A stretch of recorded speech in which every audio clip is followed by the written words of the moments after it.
Jadi orang tua itu isinya pertanyaan melulu ya kan? Kita semua pengen kasih yang terbaik buat anak-anak kita.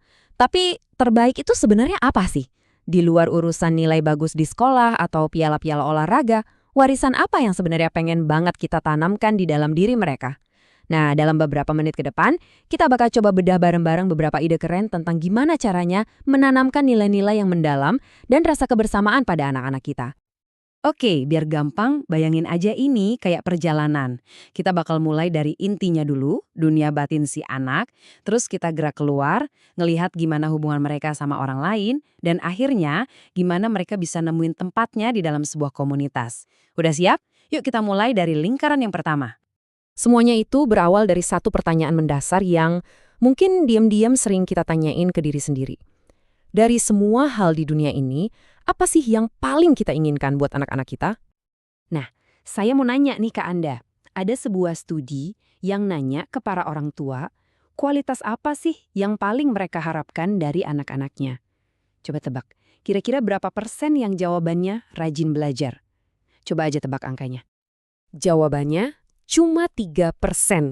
Beneran, cuma 3%. Kaget kan? Ini bukan berarti pendidikan itu nggak penting ya. Tentu aja penting.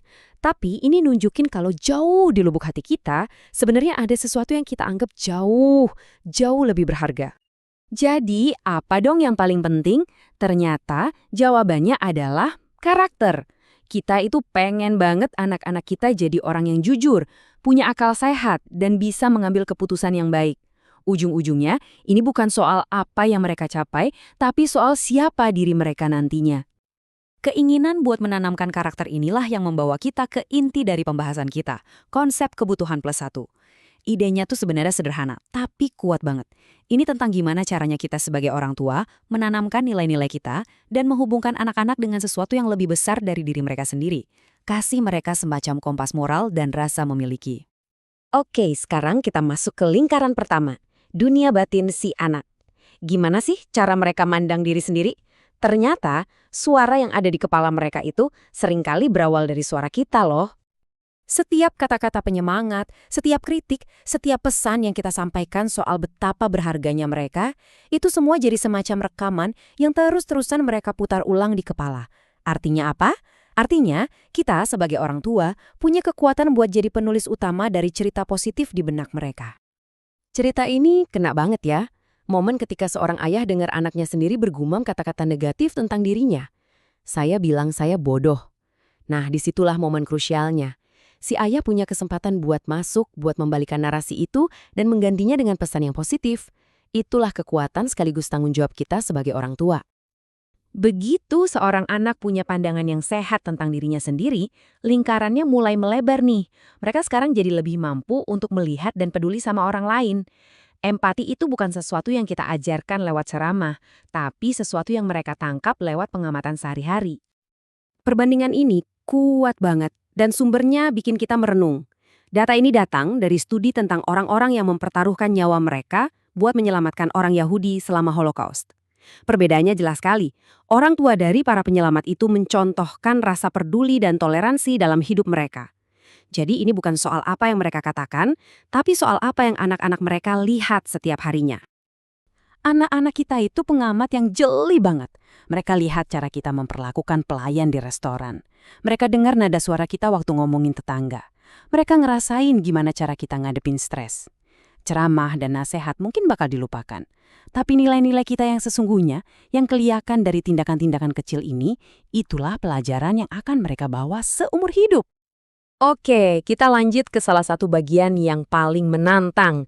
Hidup ini kan penuh sama perselisihan dan rasa sakit hati. Mengajarkan anak-anak gimana caranya melewati semua itu, wah, itu hadiah yang nggak ternilai harganya. Ini definisi yang dalam banget. Coba perhatikan kata kuncinya, memilih. Jadi pengampunan itu bukan perasaan anget yang tiba-tiba datang gitu aja.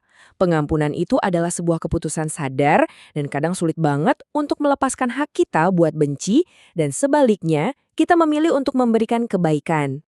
Biar lebih praktis, kita bisa pakai kerangka ABC ini. Jadi, pengampunan yang sejati itu bukan cuma satu hal, tapi 3 hal yang nyambung. Perubahan di perasaan atau afek, perubahan di perilaku atau behavior, dan perubahan di pikiran atau kognisi kita terhadap orang yang udah nyakitin kita. Ini adalah sebuah transformasi yang utuh. Nah, sekarang kita sampai di lingkaran terluar, tempat semuanya menyatu. Seorang anak mungkin udah punya pandangan diri yang kuat, udah bisa berempati, tapi nilai-nilai itu baru benar-benar teruji dan diperkuat di dalam sebuah komunitas. Kita semua tahu bedanya kan? Komunitas yang sesungguhnya itu bukan cuma sekedar kumpul-kumpul orang, tapi ada perasaan yang mendalam kalau kita ini bagian dari sesuatu, di mana kita dikenal, diterima, dan punya tempat.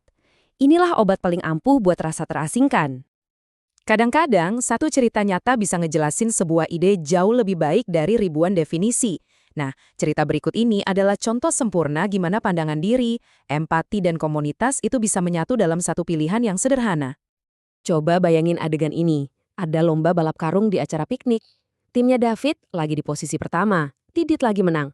Tapi temennya, Jonathan, yang punya disabilitas, cuma bisa nonton dari pinggir lapangan. Nah, di momen puncak itu, David bikin pilihan. Dia biarin Jonathan gabung timnya.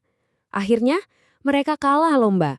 Tapi seperti kata ayahnya dengan bijak, kita mungkin kalah balap karung, tapi aku yakin di surga kita ada di urutan pertama. Nah, itulah nilai-nilai yang jadi nyata. Jadi, setelah semua ini, tujuannya apa sih? Apa kita harus jadi orang tua sempurna yang nggak pernah salah? Tentu aja enggak. Nah, ini dia ide yang melegakan. Kuncinya itu bukan kesempurnaan, tapi keaslian. Anak-anak kita itu pinter banget loh. Mereka bisa bedain mana orang tua yang jujur berjuang buat hidup sesuai nilai-nilainya, walaupun kadang gagal, dan mana orang tua yang munafik. Jadi, tujuan kita itu bukan jadi sempurna, tapi jadi karya dalam proses yang tulus. Pada akhirnya, semuanya kembali ke sini. Setiap hari, lewat ribuan tindakan kecil dan pilihan besar, kita sedang membangun sebuah warisan di hati dan pikiran anak-anak kita. Jadi, pertanyaan terakhir untuk kita renungkan bersama adalah, warisan seperti apa yang sedang kita bangun hari ini?